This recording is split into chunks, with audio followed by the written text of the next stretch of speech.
Hello दोस्तों, how are you. I hope कि आप लोग अच्छे होंगे।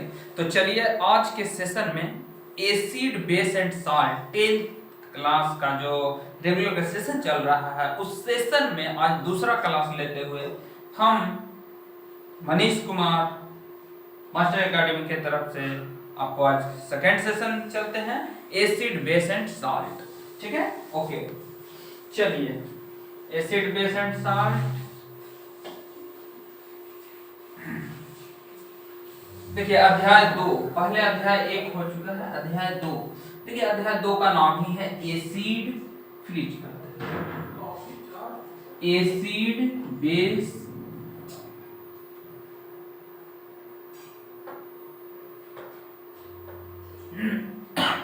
देखिए आज का सबसे पहला जो हेडिंग है सेकेंड चैप्टर का वो है अम्ल, क्षारक एवं लवण। अम्ल, क्षारक एवं लवण।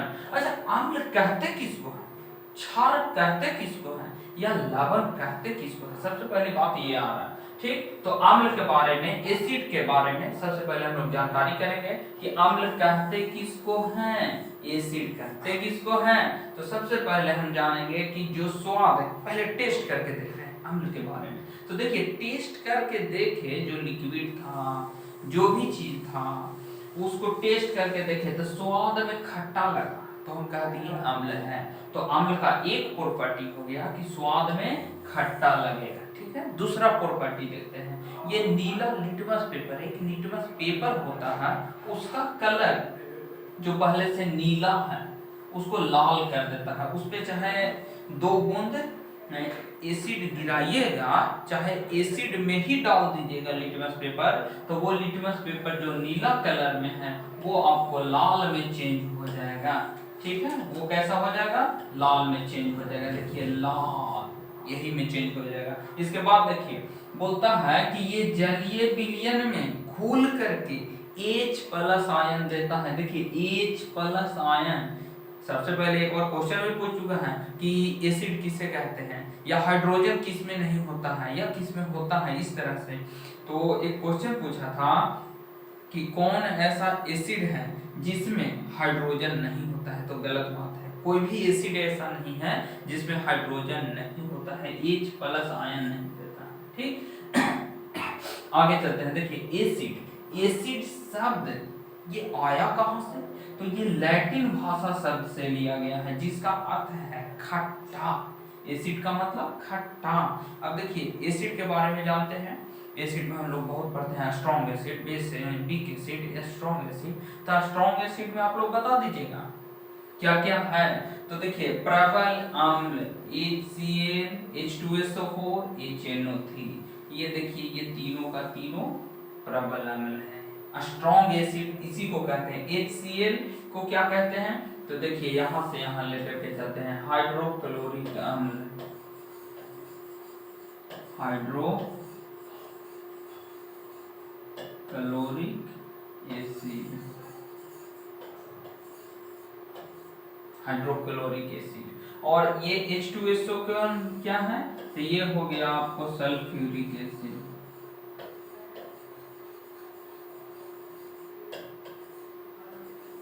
सल्फ्यूरिक एसिड हो गया। ये HNO3 क्या है, नाइट्रिक एसिड हो गया। इसको यहीं लिख दे रहे हैं, इसका नाम हो गया नाइट्रिक एसिड, नाइट्रिक एसिड।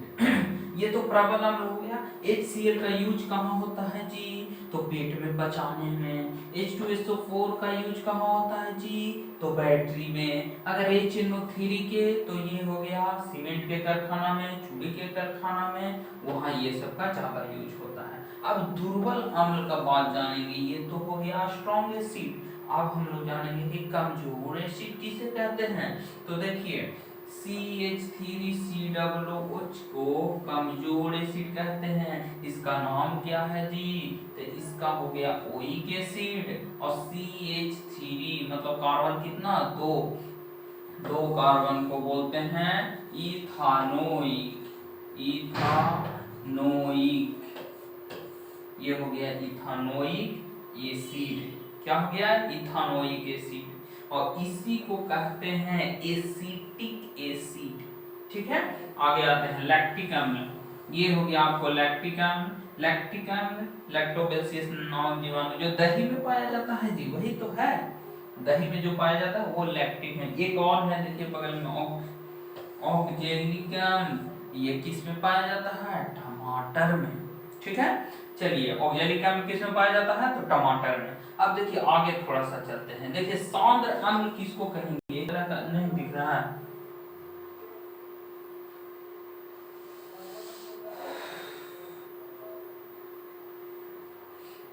देखिए स्तन अम्ल।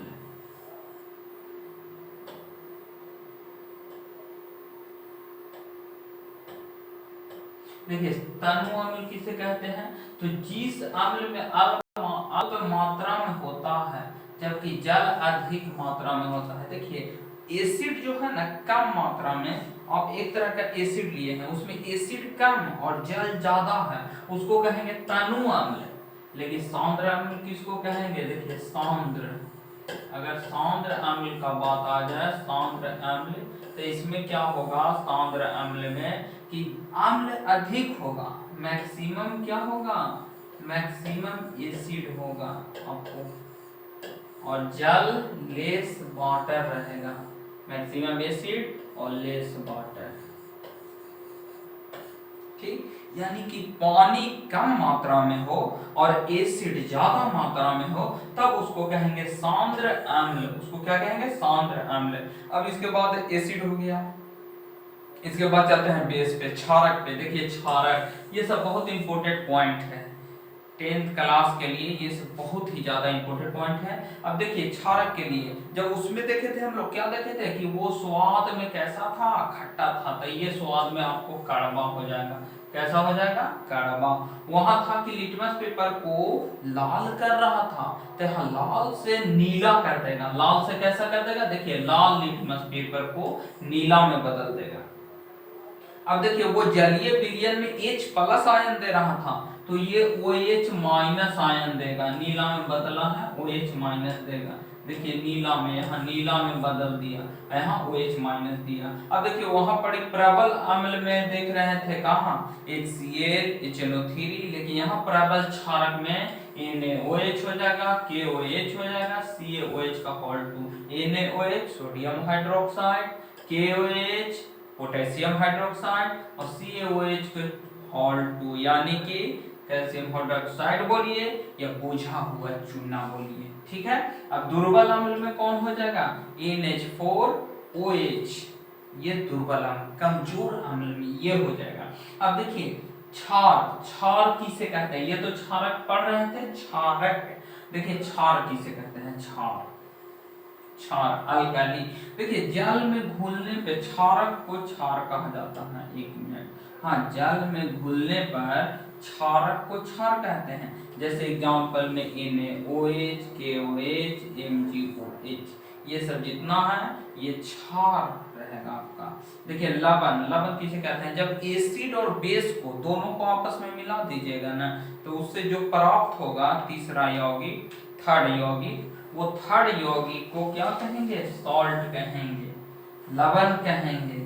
ठीक, ये लवण अम्ल और क्षारक। देखिए यहाँ लिखा हुआ है लवण अम्ल एवं क्षारक अम्ल। देखिए अम्ल एवं क्षारक दोनों को मिलाते हैं तब जाकर के लवण का निर्माण होता है।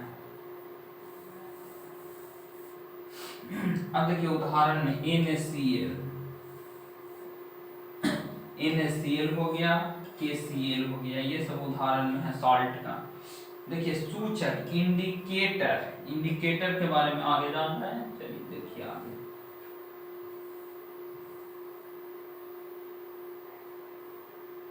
देखिए इंडिकेटर, देखिए इंडिकेटर में क्या क्या रहता है? इंडिकेटर, देखिए इंडिकेटर में बोल रहा है ना कि सूचक किसी भी दिए गए विलयन में अम्लीय या क्षारक की उपस्थिति को दर्शाता है। देखिए सूचक, इंडिकेटर मतलब इंडिकेट करता है कि कौन एसिड है, कौन बेस है, कितना एसिड है, कितना बेस है, ज्यादा एसिडिक है कि कम एसिडिक है, कि ज्यादा बेसिक है, कि कम बेसिक है, कि उसमें गंध है कि नहीं है, अम्ल है, क्षार है कि लवण है, ये सब इंडिकेटर का काम है। ठीक है, और आगे चलते हैं इंडिकेटर पे, बढ़िया से जानते हैं। देखिए सूचक के प्रकार से, चलिए यहाँ देखिए सूचक के प्रकार, सूचक के कई प्रकार होता है। देखिए ये है सूचक के प्रकार। देखिए सूचक तीन तरह का होता है। एक तो होता है प्राकृतिक इंडिकेटर होगा, जो प्राकृतिक में वैसा इंडिकेटर जो आपने से मिल जाएगा। कुछ हो जाएगा कृत्रिम इंडिकेटर जो हम लोग बनाएंगे, और गंधीय सूचक कुछ हो जाएगा। अब देखिए प्राकृतिक सूचक में क्या हो जाएगा, प्राकृतिक इंडिकेटर में जो प्राकृतिक में ऑटोमेटिक पहले से है वही ना, जैसे लिटमस पेपर, लिटमस पेपर, लाल पत्ता गोभी, इससे भी करते हैं। कैसे करते हैं वो बताएंगे अभी अभी।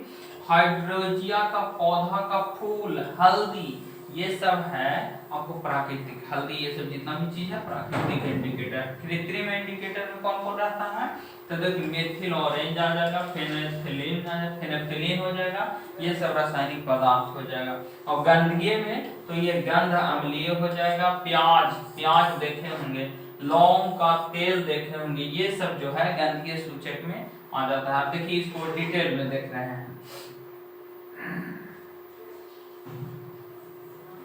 देखिए सूचक में सबसे पहले सूचक में हम लोग लेते हैं, पूरा सूचक हो गया ना।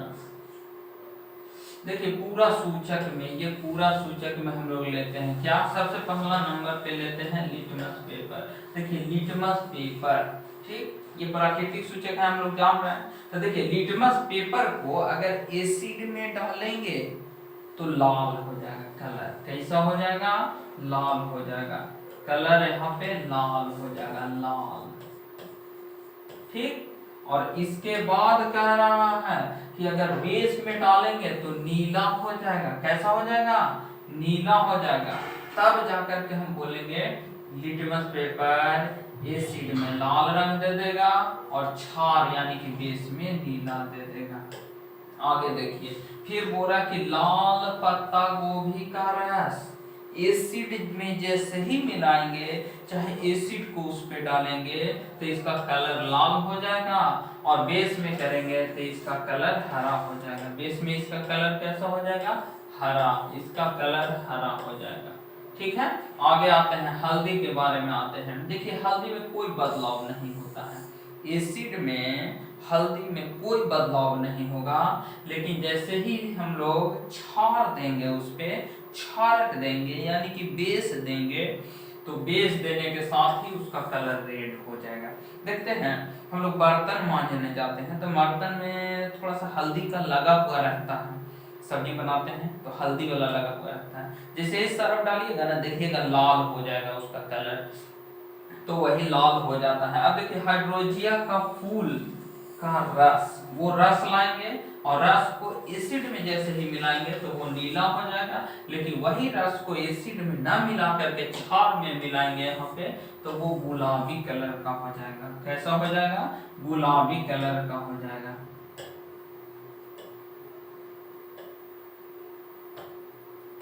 देखिए गुलाबी कलर का हो जाएगा। अब देखिए कृत्रिम सूचक, कृत्रिम इंडिकेटर का बात करते हैं, ठीक। देखिए ये फेनेफ्थलीन हो जाएगा और मेथिल ऑरेंज, ये दो तरह का हो जाएगा।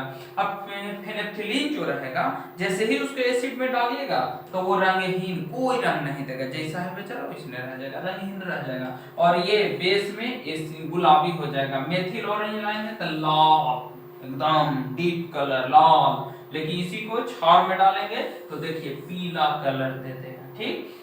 अब देखिए गंधीय सूचक, जैसे प्याज का रस, प्याज का रस तो सब लोग देखे होंगे, ठीक। ये तीक्ष्ण गंध होता है, इसका इतना गंध होता है ना कि कभी लगा लीजिएगा भूल से तो एकदम लगेगा कि कितना गंध है, एकदम बहुत गंध ही होता है, इसमें कोई गंध नहीं होता है। क्षार में जैसे ही डालिएगा कोई गंध नहीं, और एसिड में डालिएगा तो बहुत गंध देगा, ठीक। वेनिला, वेनिला का समान गंध रहता है, जैसा वो रहता है ऐसा इसमें कोई गंध नहीं होता है।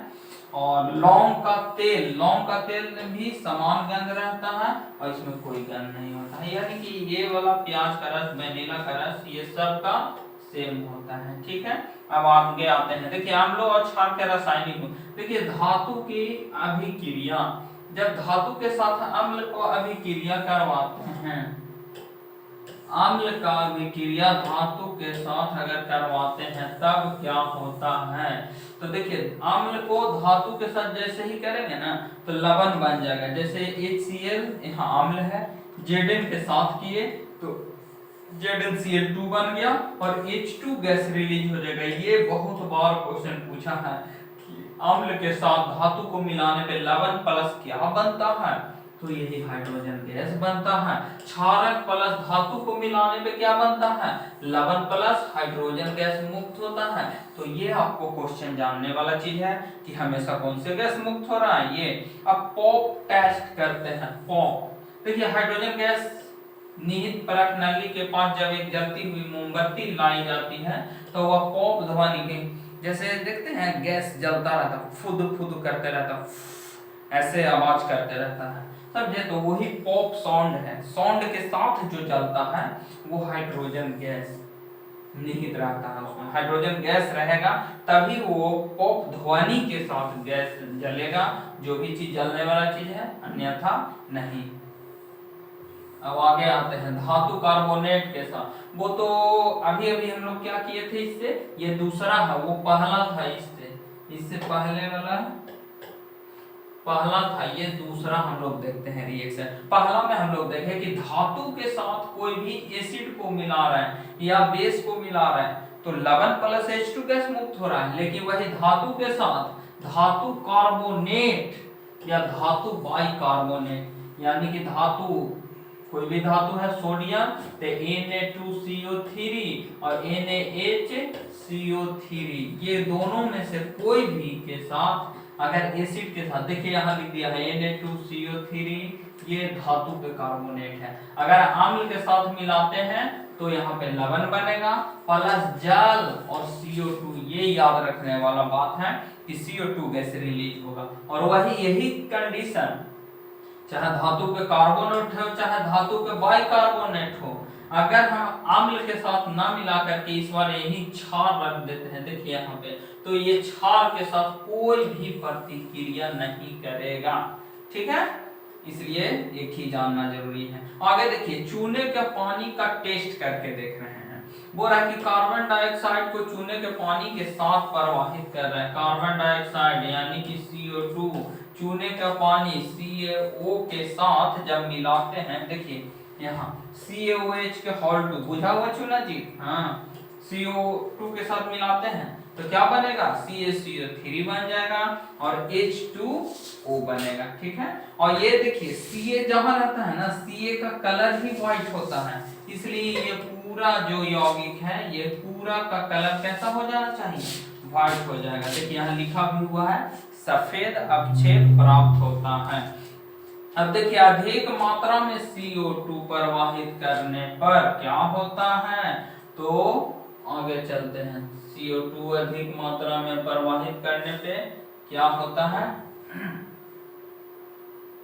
देखिए CO2 जब अधिक मात्रा में प्रवाहित होगा ना कहीं से, तब क्या हो जाएगा, देखिए CO2 यहाँ CaCO3 के साथ H2O के साथ CO2 यहाँ लगा रहे हैं, अधिक प्रवाहित करने पे जल में घुलनशील हो जाएगा, जल में घुल जाएगा CO2 में। अब देखिए अम्ल और क्षारक की परस्पर अभिक्रिया, एसिड और बेस को मिलाते हैं तो वो आपको जो बनता है एसिड और बेस, तो लवण का निर्माण हो जाता है। देखिए लवण का निर्माण कर रहे हैं, अम्ल और क्षारक है ना, अम्ल और क्षारक ये दोनों को मिलाए तो देखिए लवण बना। लवण तो बना, ये चीज तो एग्जाम में पूछेगा तो लवण बोल देंगे, लेकिन उससे भी ज्यादा इंपॉर्टेंट चीज है जो हम लोग से पूछेगा, वो पूछेगा कि जल का निर्माण हो रहा है। ठीक है, एसिड और बेस को मिलाते हैं तो लवण प्लस जल बनता है। ये एकदम इंपॉर्टेंट है, ये सब सारा का सारा इंपॉर्टेंट है। अब देखिए उदासीनीकरण क्या है, जब अम्ल और क्षारक को प्रक्षेपित करके क्षार द्वारा अम्ल का प्रभाव समाप्त हो जाए। देखिए क्या किया जाता है ना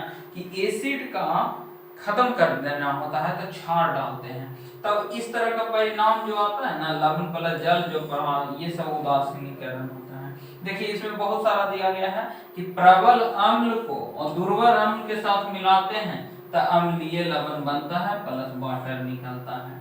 दुर्बल अम्ल को प्रबल क्षारक से करते हैं तो क्षारीय अम्ल लवण निकलेगा प्लस जल। देखिए जल हर केस में बच रहा होगा सारा में, यानी कि देखिए यहाँ पे अम्ल और क्षारक का रिएक्शन, यहाँ अम्ल और क्षारक का रिएक्शन, यहाँ भी अम्ल और यहाँ क्षारक का रिएक्शन, यहाँ भी अम्ल और यहाँ भी क्षारक का रिएक्शन, यानी कि हर जगह अम्ल क्षारक अम्ल क्षारक अम्ल क्षारक अम्ल क्षारक अम्ल क्षारक ऐसे ही हैं। तो जैसे ही ज्यादा अम्ल क्षारक हो रहा है तो हम लोग भी इधर फिक्स कर देंगे कि वो सब जगह जल निकल रहा है, सब जगह क्या निकल रहा है, जल निकल रहा है, हर जगह जल निकल रहा है। देखिए यहाँ भी जल, यहाँ भी जल, हर जगह। और देखिए यहाँ पे जो है प्रबल अम्ल और प्रबल क्षारक और दुर्बल क्षारक, मतलब दोनों कमजोर रहेगा ना, एसिड भी कमजोर क्षार भी कमजोर, तो बेचारा उदासीन लवण बना देगा।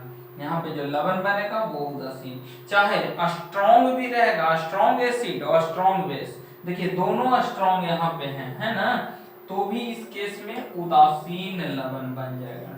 और एक प्रबल और दूसरा दुर्बल अगर इस तरह का रहे तो यहाँ पे अम्लीय, अगर अम्ल का मात्रा जाता है तो अम्लीय और क्षार का मात्रा जाता है, प्रबल जो है वही पे आंसर हो जाएगा, क्षार प्रबल है तो यहाँ पे आंसर क्षार हो जाएगा, क्षारीय लवण।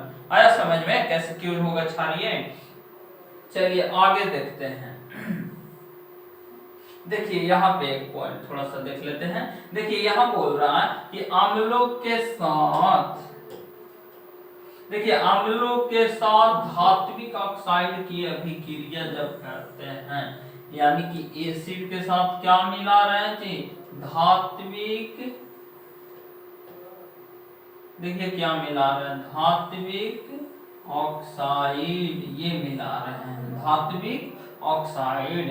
तो देखिए धात्विक ऑक्साइड प्लस अम्ल मिलाएं तो क्या बना, CeO प्लस HCl को मिलाएं तो CuCl2 प्लस H2, ये जानने वाला लवण और जल यहाँ भी निकल जाएगा, सिंपल समझिए, ठीक है। अब कॉपर क्लोराइड का फॉर्मूला कॉपर क्लोराइड के बनाने के विलयन को नीला रंग हो जाता है, ये जो कॉपर क्लोराइड ये वाला बना इसका कलर नीला हो जाता है।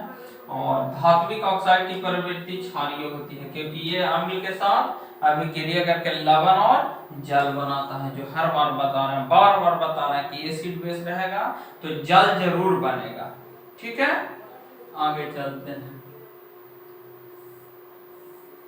देखिए धात्विक ऑक्साइड, यहाँ भी देखिए कह रहा है कि धात्विक ऑक्साइड की क्षारों के साथ अभिक्रिया जब करना हो, धात्विक ऑक्साइड के क्षारों के साथ अभिक्रिया जब करना हो तो क्या करते हैं, धात्विक ऑक्साइड रहेगा ना, यानी कि CaOH के यही है ऑक्साइड और CaO है, इसे साथ मिलाए तो देखिए यहाँ भी जो बना ये लवण प्लस जल का निर्माण करता है, यानी कि बार बार सेम चीज बोल रहे हैं कि लवण प्लस जल, लवण प्लस जल, चाहे लवण किसी भी तरह का बने। अब आगे देखते हैं, अगला पॉइंट देखते हैं, जल की उपस्थिति में, अभी तो बताएं जी इसका नेचर ही था कि जल में जैसे ही H प्लस आयन देगा और जल की उपस्थिति में ये क्या देगा, क्षारक, तो OH माइनस देगा। अब देखिए कैसे दे रहा है, H प्लस है ना, H2O के साथ करते हैं, पानी के साथ करते हैं तो देखिए एक प्लस बढ़ जाएगा, यानी कि हाइड्रोजन आयन के रूप में ये पाया जाता है, H प्लस, सिंपल आप याद रखिए H प्लस देता है। और देखिए इस तरह का स्ट्रक्चर आप लोग को दिख जाएगा। आगे चलिए, और इसमें NaOH वाला में ऐसा दिखेगा। आगे चलिए, ये सब मेन जहां हम लोग को पहुंचना है वहां पहुंच रहे हैं जल्दी सा। देखिए सभी क्षारक जल में घुलनशील नहीं होते हैं, जल में घुलनशील क्षारक को कहते हैं, सभी क्षारक होते हैं परंतु सभी क्षारक क्षार नहीं होते हैं। जितना भी क्षारक है वो सबके सब क्षार नहीं होगा, यानी कि सबके सब बेस नहीं होगा, कुछ नहीं भी होते हैं, समझे। कोई जल में घुलो भी जाएगा, कोई जल में नहीं हो घुलेगा।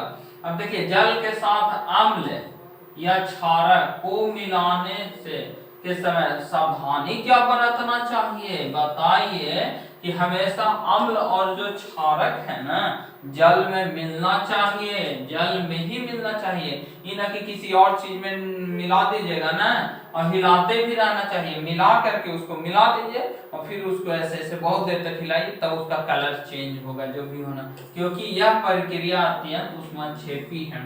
जब आप लोग प्रैक्टिकल में जाइएगा ना तो प्रैक्टिकल करने के लिए जो दिया जाता है उसमें यही चीज करवाया जाता है कि आपको क्या किया जाएगा कि सीसी में, इतना बड़ा सीसी में दो तरह का लिक्विड जो दे देगा, वहां देख रहे हैं उसी तरह का कहेगा कि इसको कलर जब तक चेंज नहीं हो जाता है तब तक इसको हिलाते रहिए। अब आगे देखते हैं, देखिए जल, इसमें जल डालिए एसिड में, फिर देखिए यहाँ पहले से जल था इसमें अम्ल डाल रहे हैं, ठीक। तो देखिए अम्ल हमेशा नीचे कभी नहीं होगा, यही ये वाला कहानी कह रहा है कि हमेशा जो मिलना चाहिए ना वो कैसा मिलना चाहिए। देखिए देखिए ये गलत है, जल में अम्ल को घुलाना है, जल में घुलाना है, न कि जल को अम्ल में घुलाना है, ये उल्टा प्रोसेस हो जाएगा ना। अगला देखिए पॉइंट,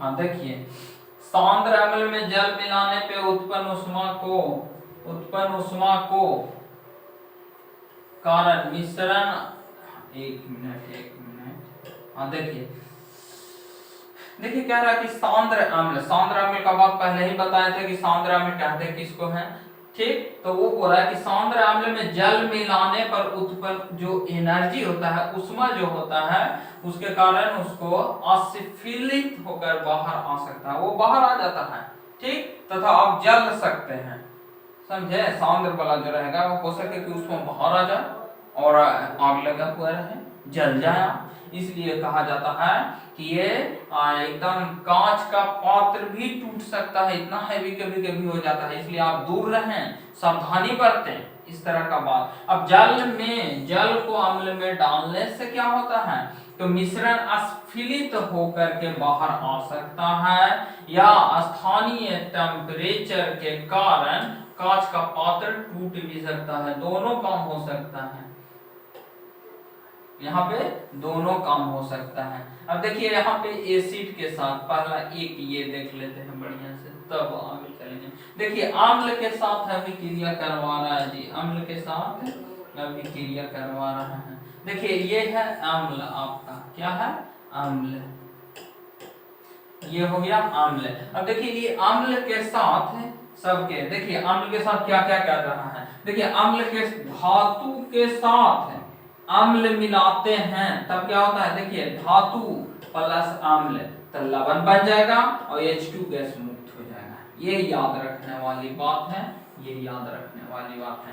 अगर अम्ल के साथ है देखिए धात्विक ऑक्साइड के साथ अम्ल अगर मिलाएंगे तो यहाँ भी लवण प्लस यहाँ जल बच जाएगा, ये खाली याद रखना है कि धातु के ऑक्साइड ये अगर पहले रहा तब क्या होगा, जल निकलेगा, और अगर धातु के साथ करेंगे एसिड को तब H2 गैस मुक्त होगा। और अगर यही अम्ल को किसके साथ, धातु के बाइकार्बोनेट के साथ, ये पहले ही बता चुके हैं, अगर किया जाए तो CO2 निकलेगा और वाटर निकलेगा। अगर अम्ल को क्षारक के साथ लवण निकलेगा और वाटर, देखिए एक केस, दो केस, तीन केस में वाटर निकला, और देखिए धातु के कार्बोनेट के साथ भी किए तो वाटर निकला, CO2 भी निकला, ये याद रखने वाली बात है। आगे देखते हैं,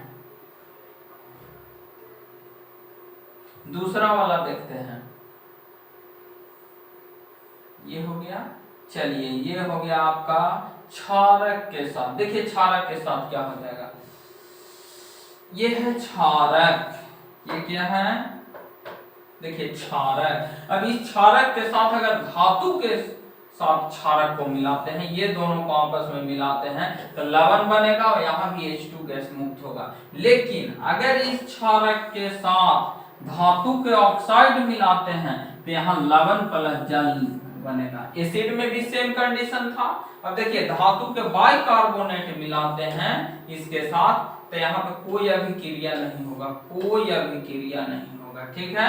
और यहाँ भी कोई धातु के कार्बोनेट के साथ भी कोई अभिक्रिया नहीं होगा। अम्ल के साथ खाली अभिक्रिया होगा, जो कि एसिड और बेस को मिलाते हैं तो लवण प्लस वाटर बनता है। देखिए H2O बनता है, लवण प्लस। अब देखिए अम्लों व क्षारक में समानता, कुछ ये दोनों में समानता भी तो होगा।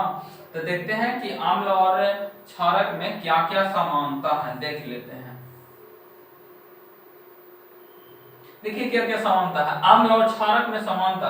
देखिए सभी जितना भी है अम्ल या क्षारक, सभी क्या होता है H प्लस आयन देता है, इसमें OH माइनस आयन उत्पन्न करता है। ये थोड़ा सा समानता है। जब कोई अम्ल या क्षारक जल में मिलाया जाता है, ठीक, तो तनुकृत हो जाता है। जल में मिलाने पे क्या हो जाएगा, तनुकृत।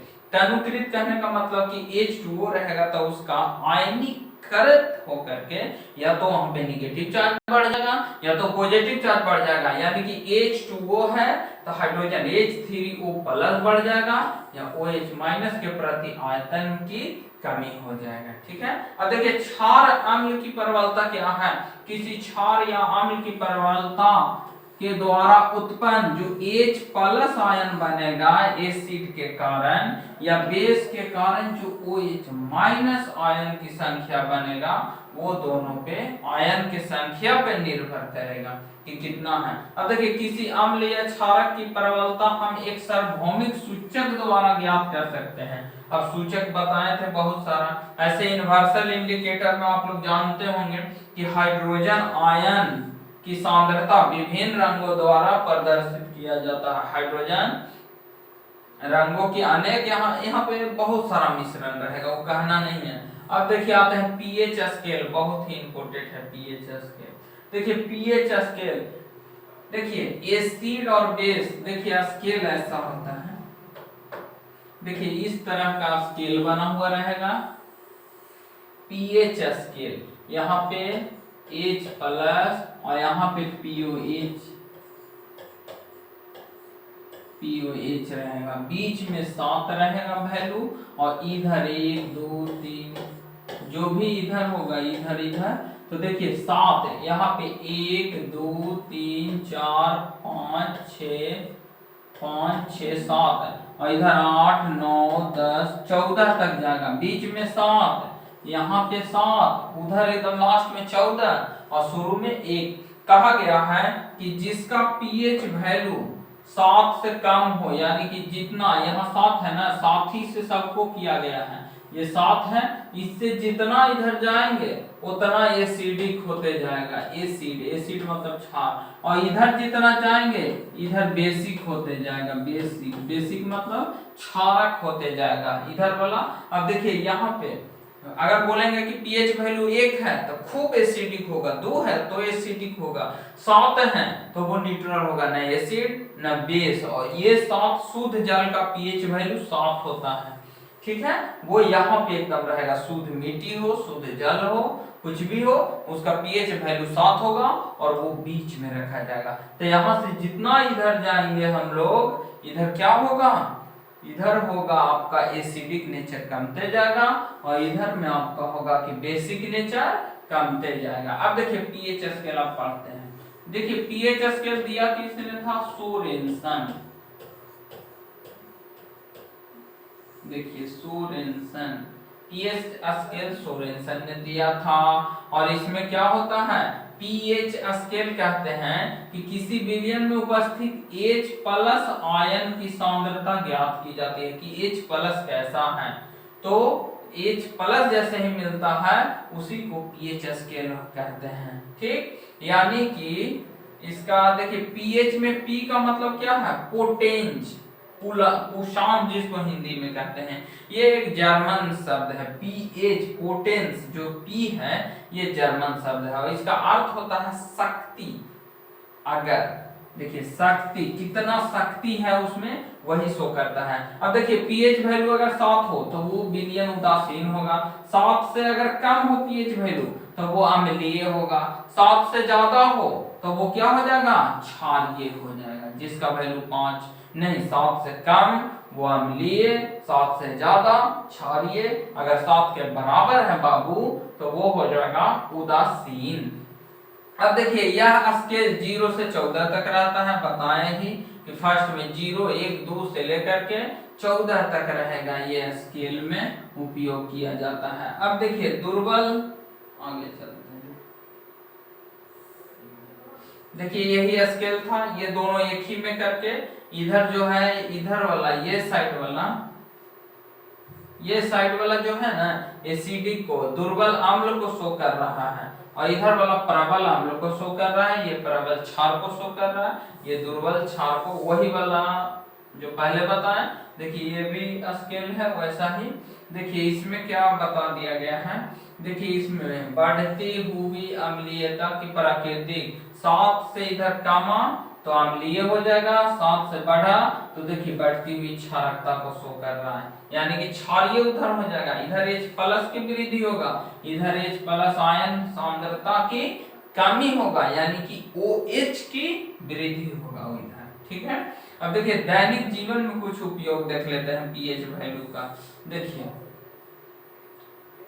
देखिए बोरा की पौधा, पशु, पीएच ये सब के बारे में होता है। हमारा शरीर का पीएच वैल्यू 7 से लेकर के 7.8 पीएच परास के बीच कार्य करता है। हमारा शरीर जो है ना उसके लिए पीएच वैल्यू इतना होना चाहिए, ठीक है। और अम्लीय वर्षा जो कहलाता है उसमें पीएच वैल्यू 5.6 से भी कम होता है। देखिए यहाँ पे लिखा हुआ है पीएच वैल्यू 5.7 से भी कम होता है, पीएच वैल्यू 5.6 से भी कम जब हो जाएगा तो हम लोग बोलेंगे कि वो अम्लीय वर्षा है, मतलब वहां पे जो है, यहाँ पे जो है ज्यादातर क्या होगा, तो आपके पास अम्लीय हो जाएगा, लिक्विडिटी बढ़ जाएगा।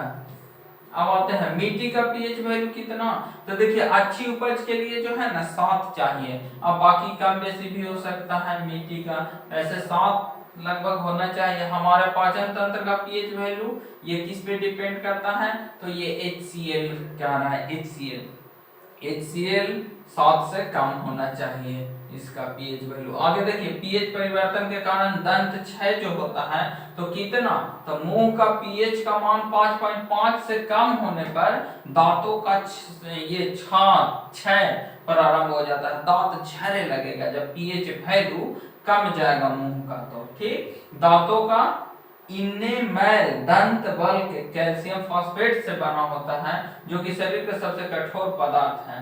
ये सब तो जानने वाली चीज है। आगे चलिए पशुओं और पौधों द्वारा उत्पन्न रसायन का आप में सर ये भी देख लीजिएगा। नेटल के डंक में क्या होता है, चींटी के डंक हो गया, और किसी के भी डंक में फॉर्मिक एसिड रहता है। आगे आइए पीएच वैल्यू, प्रबल क्षार रहेंगे तो ये उदासीन लवण बनेगा, तो उदासीन बनने का मतलब इसका पीएच वैल्यू 7 है, और 7 से कम हो जाता तो एसिडिक बन रहा था, और 7 से देखिए ज्यादा बढ़ गया तो क्षारीय बन रहा था। अब देखिए हम लोग को साधारण नमक जानना है जो कि बहुत ही बीबीआई है। देखिए साधारण नमक से क्या होता है, साधारण नमक को हम लोग खाने में यूज करते हैं, और ये साधारण नमक में हम लोग 1, 2, 3, 4, 5 तरह का जानेंगे, और ये 5 इतना इम्पोर्टेंट है कि हम कह नहीं सकते हैं। देखिए सोडियम हाइड्रोक्साइड NaOH होता है, सोडियम हाइड्रोक्साइड। दूसरा है विरंजक चून CaCO3 होता है। तीसरा है बेकिंग सोडा, बेकिंग सोडा का NaHCO3 होता है। फिर धोने वाला सोडा Na2CO3 होता है, into 10H2O हो गया, और plaster of Paris CaSO4 into half H2O होता है इसका फॉर्मूला। सबका फॉर्मूला देख लिए। देखिए बहुत इंपॉर्टेंट है ये फॉर्मूला, कैल्शियम ऑक्सोक्लोराइड यानी विरंजक चून का, बेकिंग सोडा का NaHCO3, धोने वाला सोडा का ये हो गया, और ये यहाँ तक हो गया धोने वाला सोडा का 10 गो, वाटर भी लेना है साथ में। प्लास्टर ऑफ पेरिस का CaSO4 इंटू हाफ H2O। चलिए आगे आते हैं, पहला वाला देते हैं सोडियम हाइड्रोक्साइड NaOH, जिसका है सोडियम क्लोराइड के जलीय विलयन में लवण। देखिए सिंपल, ये जानिए क्या क्या पूछ सकता है, फॉर्मूला पूछेगा जी, विद्युत प्रवाहित करने पे इस पे क्या होता है, तो सोडियम हाइड्रोक्साइड उत्पन्न करता है। क्या उत्पन्न करेगा, सोडियम हाइड्रोक्साइड वियोजन यानी कि जोड़, जैसे NaOH रहेगा ना तो Na में टूट जाएगा और OH में टूट जाएगा, ऐसा हो जाएगा, ठीक है। और देखिए क्या क्या हो जाएगा, जब NaClH2O को मिलाते हैं तो NaOH प्लस Cl2 और H2 बनता है। देखिए एनोड पे Cl2 रहेगा, कैथोड पे H2 रहेगा गैस, कैथोड के पास कौन सा रहेगा, तो NaOH रहेगा। और इसका उपयोग कहाँ होगा जी, तो उपयोग होगा H2। देखिए उपयोग कहाँ कहाँ होगा, देखिए H2 का उपयोग कहाँ होगा, H2 का उपयोग तो ईंधन के मार्गरीन में, Cl2 का उपयोग जल के स्वच्छता या पॉलीविनाइल क्लोराइड या क्लोरोफ्लोरोकार्बन CFC जिसको बोलते हैं उसमें होता है। या तो यहाँ देखिए HCl इस्पात की सफाई या औषधि बनाने में भी इसका उपयोग होता है। NaOH का उपयोग और कहाँ होता है, तो धातुओं से ग्रीज हटाने के लिए NaOH, या साबुन बनाने के लिए, कागज बनाने के लिए, सब में NaOH का निर्माण होगा। अब NaOH के साथ Cl2 मिलाएंगे ना तो जाकर के विरंजक चूर्ण बन जाएगा, जो कि घरेलू विरंजक चूर्ण, वस्त्र विरंजक चूर्ण, ये सब होता है। विरंजक चूर्ण में देखिए दूसरा सबसे इंपॉर्टेंट, पहला है NaOH पढ़ रहे थे, अब दूसरा विरंजक चूर्ण, शुष्क बुझे हुए चूने CaOH के हॉल 2 पर किसे मिलाना है, क्लोरीन की प्रतिक्रिया करने पर विरंजक चूर्ण प्राप्त होता है, यानी कि CaCl2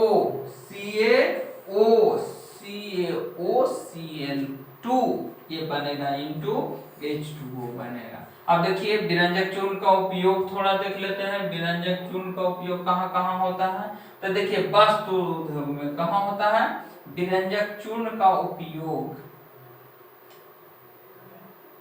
देखिए विरंजक चूर्ण का उपयोग जो होता है वस्त्र उद्योग में होता है, वस्त्र उद्योग, सूती लेन, ये सब में होता है। या कागज के फैक्ट्री में भी विरंजक चूर्ण का लकड़ी के मदद से बनाया जाता है ना, या रासायनिक उद्योग में भी होता है, या पीने वाले जल में जीवाणु मुक्त करने के लिए भी देखते हैं ना विरंजक चूर्ण का छिड़काव किया जाता है। तीसरा है बेकिंग सोडा, जिसको बोलते हैं NH4, नहीं कहाँ है बेकिंग सोडा, देखिए बेकिंग सोडा NaHCO3, यानी कि बेकिंग सोडा कैसे बनता है, तो यह एक दुर्बल अम्ल संक्षारक है, खाना पकाते समय गर्म करने पे इसमें निम्न अभिक्रिया होती है। देखिए जब खाना करते समय इसको गर्म करेंगे, जैसे NaHCO3 बेकिंग सोडा जिसको सोडियम बाइकार्बोनेट कहते हैं, उसको हीट दिए ना, गर्म किए ना, तो Na2CO3 H2O और CO2 में टूट जाता है। चलिए आगे आते हैं, उपयोग बेकिंग पाउडर का उपयोग कहाँ होता है, तो देखिए बेकिंग पाउडर का उपयोग आपको होता है बेकिंग सोडा बनाने में, या टॉर्टरिक अम्ल में होता है उसका उपयोग, ठीक। अगला देखिए इस अभिक्रिया को उत्पन्न CO2 के कारण पाव रोटी जो देखते हैं ना, या केक, वो सब पूरा का पूरा खमीर, ये सब जितना भी है ना यह मुलायम हो जाता है। बेकिंग सोडा डाल दीजिएगा ना तो कोई चीज पूरा निमकी उनके में डालिएगा ना तो इतना बढ़िया लगेगा ना, एकदम लगेगा कि भस भस है, एकदम मुलायम है, ऐसा लगेगा। यह एंटीसीड का एक संगठक है, इसका उपयोग सोडा अम्ल बनाने में होता है, अग्निशामक में भी यूज होता है। अग्निशामक समझ रहे हैं ना, जो अभी जल्दी में आंसू गोला बहुत छोड़ा गया है, रेलवे के स्टूडेंट है, तो वही वाला जो गया में रेल लहराया है सब चीज। आगे आते हैं धोने वाला सोडा, देखिए पकड़ के धो दीजिए, तो देखिए एक होता है खाने वाला सोडा जो पहले पढ़ा चुके हैं, अब है धोने वाला सोडा। देखिए धोने वाला सोडा में थोड़ा सा चेंजिंग आ जाता है, देखिए धोने वाला सोडा में क्या होता है, तो इसका फॉर्मूला होता है Na2CO3 इंटू 10H2O, 10 को वाटर दे देना है जी। अब देखिए सोडियम कार्बोनेट को पुनः क्रिस्टलीकरण से क्या कर रहे हैं, तो देखिए धोने के लिए सोडा प्राप्त होता है, तो एक क्षारीय बोलते हैं। देखिए यही करवा रहे हैं रिएक्शन, तब जाके बन रहा है Na2CO3 इंटू 10H2O। उपयोग हम लोग के जानना कहाँ कहाँ, तो कांच उपयोग में, साबुन बनाने में, कागज उद्योग में, या बोरेक्स के उत्पादन में, या घरों के साफ सफाई करने में, या जल की अस्थायी कठोरता हटाने में किसका, धोने वाला सोडा का उपयोग होता है। अगला आते हैं, मोस्ट इंपोर्टेंट है अगला वाला, plaster of Paris. Plaster of Paris, ओहो चलिए भाई लोग देखिए plaster of Paris CaSO4 into half H2। अब देखिए इसमें क्या है, देखिए जिप्सम को 373 डिग्री सी पर गर्म करने पे जल के साथ अणुओं को त्याग कर कैल्शियम सल्फेट हाइड्रेट बनाता है, जिसको पॉप बनाता है कहते हैं। सिंपल ये समझिए, ये फॉर्मूला देखिए CaSO4 की इसका फॉर्मूला हो गया, जिप्सम का हो गया। देखिए प्लास्टर ऑफ पेरिस से जिप्सम बनेगा और जिप्सम से प्लास्टर ऑफ पेरिस बनेगा, ये दोनों एक वाइस वर्सा है। किससे कौन बनेगा तो बता देना है कि इससे ये बनेगा, इससे ये। जो क्वेश्चन जैसे पूछे, बहुत ही VVI है, VVI ये सब 10th के लिए बहुत ही इंपॉर्टेंट है। उपयोग देखते हैं, प्लास्टर ऑफ पेरिस का उपयोग कहाँ होता है, हड्डी को जोड़ने में। अगर हड्डी टूट गया है तो देखिए डॉक्टर क्या करेगा, उसको प्लास्टर कर देगा, समझे। उसका कलर उजला होता है, क्यों, क्योंकि CA से फॉर्मूला शुरू हो रहा है। देखिए CA से हो रहा है ना। और उपयोग कहाँ होता है, तो खिलौना बनने में या सजावट के सामान भी बनाना होता है, वहां भी इसका उपयोग हो जाता है। या कोई भी सतह को चिकना बनाने में भी इसका उपयोग हो जाता है। और उदाहरण देखिए CaSO4 इंटू 5H2O में क्रिस्टल ये जल के 5 अणु होते हैं। देखिए ये सभी एग्जांपल दिया गया है, 10 अणु होता है, 2 अणु होता है। अब देखिए चींटी के डंक में कौन सा एसिड पाया जाता है, ठीक। अंडे के छिलका नाइट्रिक अम्ल में डालने से क्या होता है, ये सब जो क्वेश्चन लास्ट में दिया गया है ये जरूर बना लीजिएगा, बहुत ही इंपॉर्टेंट क्वेश्चन दिया गया है, बहुत ही हल्का क्वेश्चन है, समझे। देखिए इतना सारा क्वेश्चन आप लोग को दे दिया गया है, देखिए यस इतना सारा। इसके बाद अब हम लोग सेशन को समाप्त करते हैं।